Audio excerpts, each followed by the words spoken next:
Catch up on all the live shows right here on africatechradio.com. Welcome to Cruise Control with me, Day Daniel, on Africa Tech Radio. And today we're discussing traditional media and how technology advancement has brought in social media and how we are able to scale information through all forms of media. We all know that each form of media has their strength and their weaknesses, but combining the strengths allow individuals to access breaking news quickly through social media while relying on more traditional media for in-depth analysis and context to different stories. But we all know that the way that we consume and interact with information has changed very much from how we used to be. And social media and the more traditional media have had to undergo and adapt to certain changes to cater to the needs of the people. The strengths, the weaknesses, and the societal impact of social media and traditional media are worth looking into. And so today we are going to be shedding light into the different things that define the ongoing battle for our attention between social media and traditional media. First, what is social media? We have social media have platforms, right? Their platforms, social media platforms include Facebook, Twitter, Instagram, TikTok, Twitter, X, formerly Twitter, and so on and so forth. And they are now a daily go-to platform for many people. I mean, like children, adults, teens, youth, old people, everybody goes on social media now, because they offer like more instant connectivity and it allows individuals to share their thoughts, to share news and different types of content with the whole world in real time. It's like I can do a content today and I have viewers in the US, in the UK, in Canada, in Austria, in Australia, all around the world. This is what social media has been able to do for us. One of the many advantages of social media is that it has given some sort of democracy, if you can call it that, some sort of freedom. Anybody can do it, right? Some sort of freedom in the dissemination of information. Anyone with internet connection can become a content creator, and we can shape narratives and influence public discourse. Oh my God, come to Twitter, come to X, like you will see this. It's also very funny what TikTok can be. Especially TikTok. Now you see everybody. You see old people on TikTok and they're content creators, and you see them dancing in front of the camera, and they're like, what? What is this? But it's just something that social media has been able to do for us that the more traditional media was not able to do. However, one of the issues that social media has is the issue of authenticity of information and reliability. There's a rapid spread of misinformation. I think sensationalism, everybody's trying to say something that would catch attention, or when somebody just, it's something that we used to call, there's something I call beer parlor information. Things that people in beer parlors or people that stand by the roadside, just discuss, and you stand and listen to them. You're like, what are these people talking about? But people on social media come and say it, and it's because they're saying it to a larger audience of people. It's almost giving it like it makes it go round. Gives it some sort of spread, some sort of wings, and the thing just flies, and people start to take it for the word. Users are more likely to expose their viewpoints or only viewpoints that are similar to their own, so there's more of a bias. This is a very big challenge because social media has the greatest form of misinformation. There's something that we used to say on something on social media. They say, oh, so person this so thing, and you're like, how did you know that? They say, trust me. Trust you? Why? How? Where did you get the information from? Just trust you. So that's what social media is more like. In this kind of situation, it would take a lot for you to actually be able to separate falsehood from what is actually right. So traditional media outlets encompass newspapers, television, news channels, and radio stations, and have long been regarded as the source of reliable information. Journalists and editors, they adhere to vigorous standards of fact checking, ensuring that news stories are accurate, balanced, and well researched. You cannot just put anything out. You have to look at it from the beginning to the end, read it, check it, then recheck it to make sure that it's the fact, because you cannot just put anything out. The standard, the integrity of your whole organization relies on this. So the depth of the analysis and investigative journalism provided by the more traditional media outlets remain unmatched, and because they offer in-depth perspectives on complex issues. But in these days of social media, the traditional media is going through a lot because now the immediacy of social media often overshadows the time-consuming nature of traditional reporting. Traditional reporting takes time. You have to do go fact check, do different things that social media doesn't have. Social media just is more of, I don't want to say vibes, but honestly, it's a lot of vibes, a lot of somebody just bringing up their ideas. Whereas the more traditional media has to be of facts, standards. The standards are different. And again, even the declining circulation of newspapers and the rise of digital streaming services have posed economic challenges to more traditional organizations. So now they have to adapt to new business models to sustain operations. I remember when I was younger, every Saturday and Sunday, unfailingly, when I say unfailingly, the newspaper man brings papers to our house. Unfailingly, we have the two we buy every Saturday and Sunday. There's a newspaper. It used to have puzzles in it. You had to read newspaper because the newspaper was always there. You had to read it. I remember that after the newspaper would have been in our house for about a year, by the time school is resuming the next session, we'll probably use it to wrap books or something, or maybe we'll use it to lay your wardrobes, or you lay your wardrobes, or you lay your kitchen cabinets. You just use the papers just to upcycle them and not just throw them away.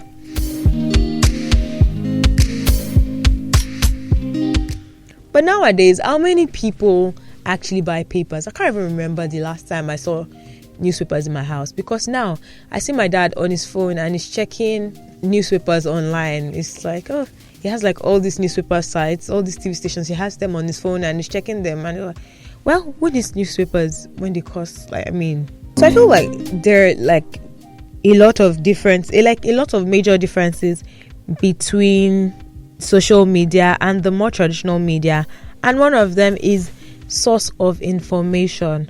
Social media platforms allows anybody, when I say anybody, I mean anybody, to create and share content, and it gives a diverse range of voices and perspectives. Whereas the traditional media platforms typically have a single source of information, such as news organizations or journalists. So it ensures that there is a curated and vetted approach to disseminating news.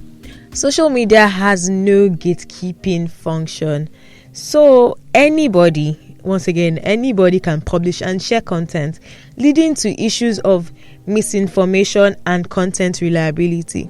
Misinformation, fake news is one of the most major issues that social media has. It's just so rampant. Whereas more traditional platforms have the gatekeeping function, so you have to carefully select and verify information before publicizing them to ensure that they are highly credible and accurate, because any small problem, your newspaper is in trouble, because then you have to start offering retractions and all those type of things. You're printing it out, for crying out loud. Imagine having to print a paper with false news and having to maybe the next day or the next week start printing the paper and say, oh, sorry, for the information that we printed on the 22nd of June 1992, there was an issue. We are very sorry. We apologize. Oh no, please check your facts before you say it, so you don't have to apologize for it. And their audiences are different. So social media have a global audience, connecting individuals from different backgrounds, cultures, and fostering international conversations. that this is one of the biggest win for social media. I have friends all over the world because of social media. Because, like, it's even funny because you have access in Nigeria to news that happens in the US, in the UK, wherever in the world, and they also have the same news like access to the news that of things that happen in your country, at least the ones that they see on social media, true or false, and the ones they share on social media, right, true or false. But you have an idea of what happens, as opposed to how easy it would be for information from here to go to that place through more traditional means. Imagine how long it would take you to receive a New York Post in Nigeria, or for them to receive a Tribune or a Vanguard or something like that. So social media has made ease of information very, very, very, very, very easy. So the traditional media is typically featured to a more local audience and focusing on specific geographic areas, and basically catering to localized interests and concerns.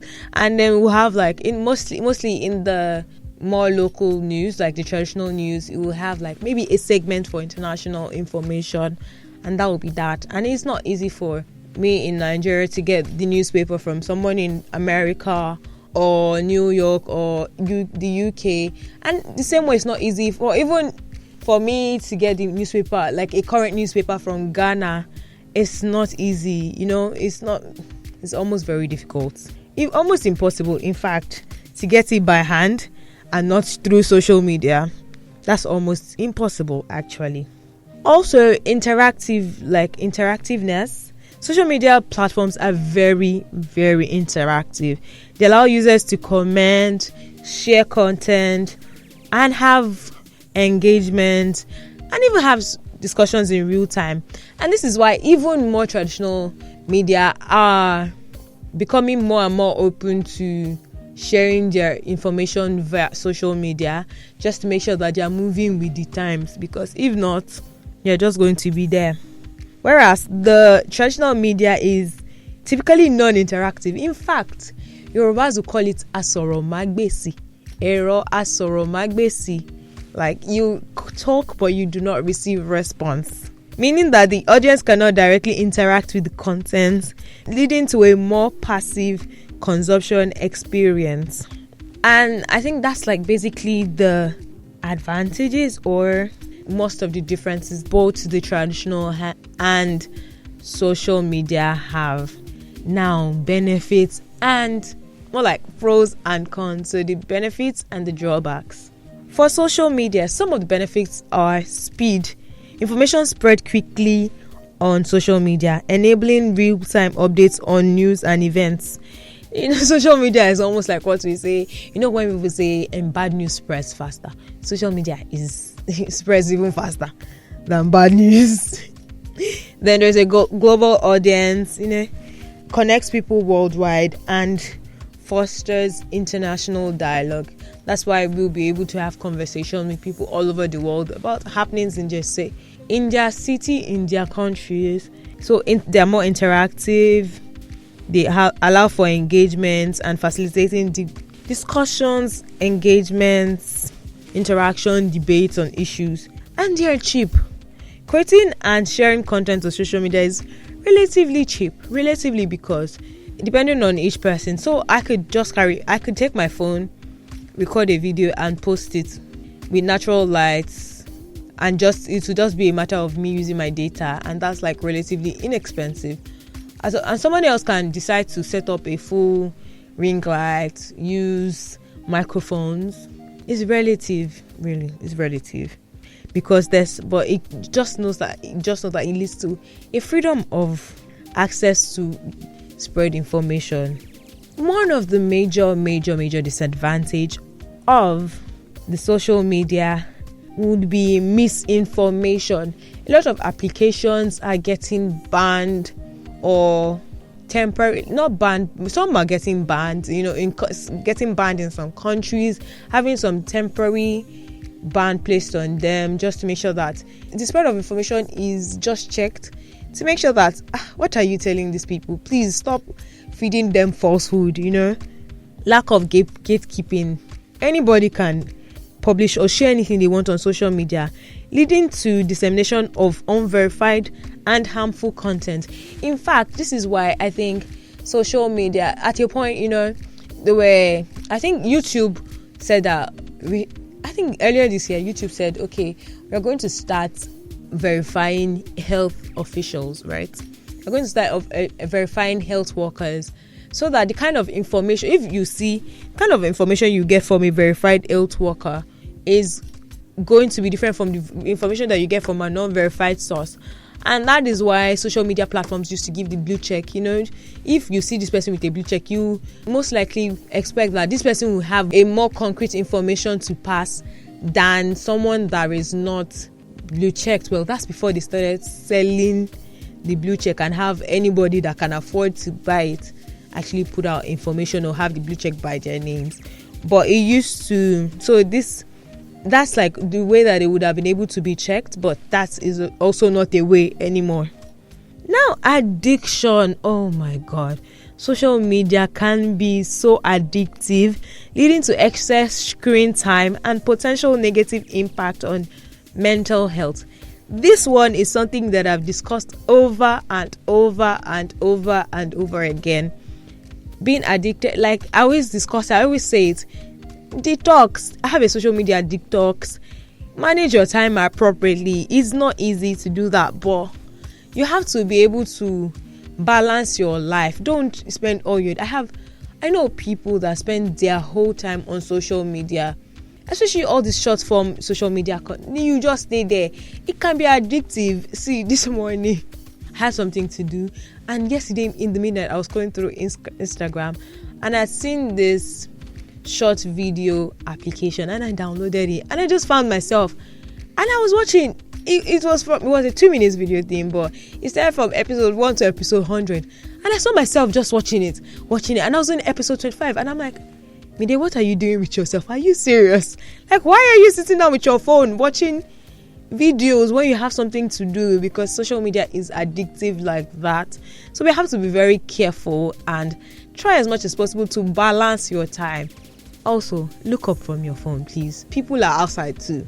Interact with people outside and not just on your phone. I think it's very, very important. Highly important, because this thing is very, very, very addictive.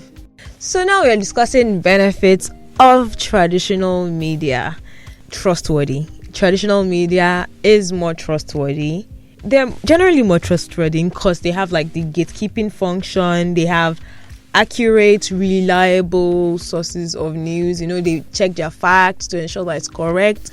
They check and then they recheck their facts. They're not just bringing information. They're not saying, why do you think this is the reason, or why would you say this, and say just trust me. No, you're not just trusting them. You're trusting them because they have done their research, they have checked it, and they have rechecked it and had people check it. So the journalist does their part, then the editor also does his part or her part. So it's not just somebody sitting down somewhere and cooking up or concocting news. No, it's a more detailed process because their integrity is on the line.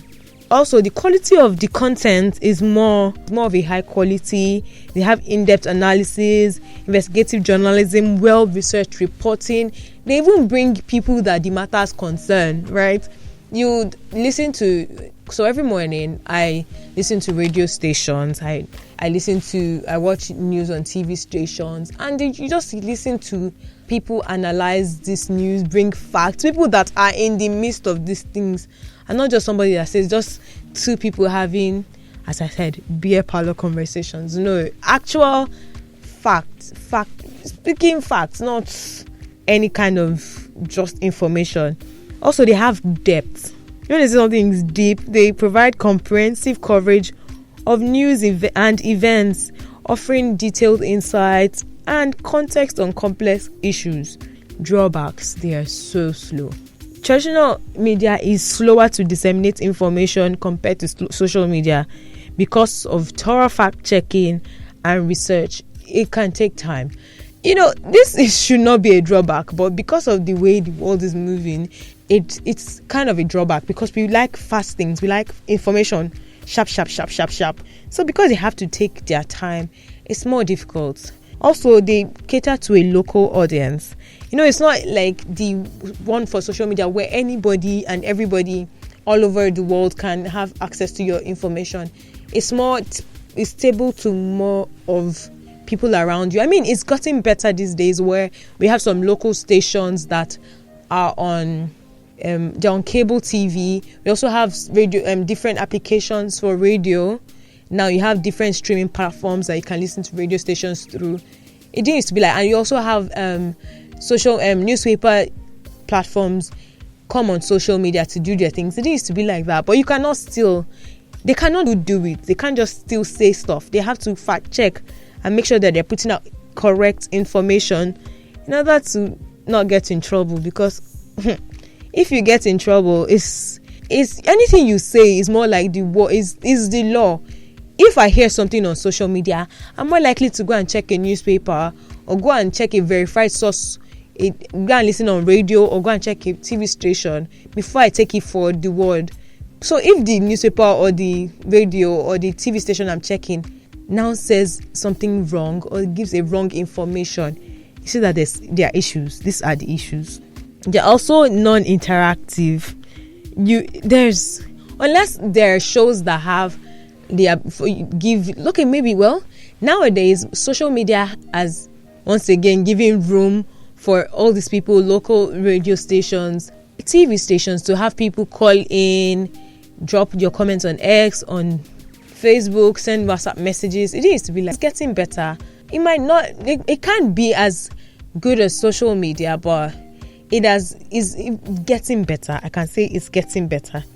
So a relationship between social media and the more traditional media is essential. It's very, very essential. Social media speed, the global reach, and the interactiveness should complement the traditional media's credibility, quality, and depth. Critical media literacy is very important in this day and age. This digital age is very important.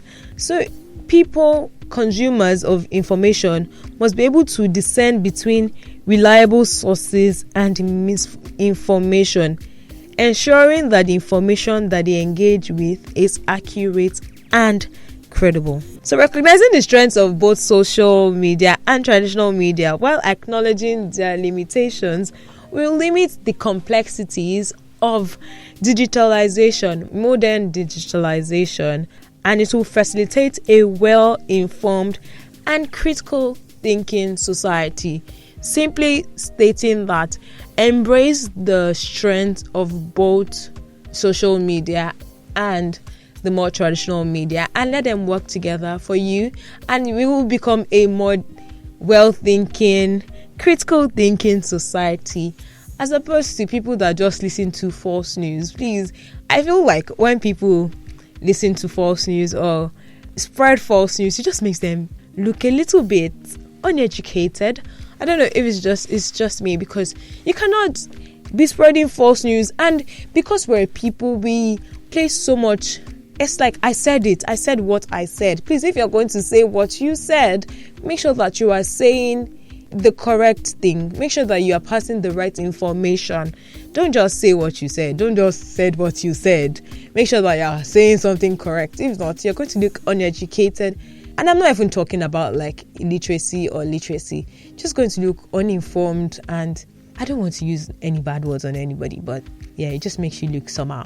You just listen to Cruise Control with me, Daniel, on Africa Tech Radio, and we just discussed some of the similarities, differences between social media and traditional media, their benefits, their drawbacks, and how they can work hand in hand together to make society more informed with critical knowledge, in-depth knowledge, and how they can all work together for the good of the people.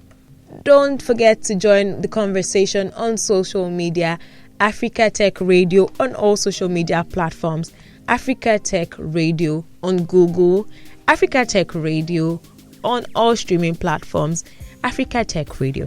Social media can be addictive, so please take a minute, take a second, take some time, to detox off social media. Just look up, talk to people around you, take some fresh air. You realize that interesting things are happening around you, more interesting than you give people credit for. Because at the end of the day, you're interacting with people on social media. So please try to interact with people around you.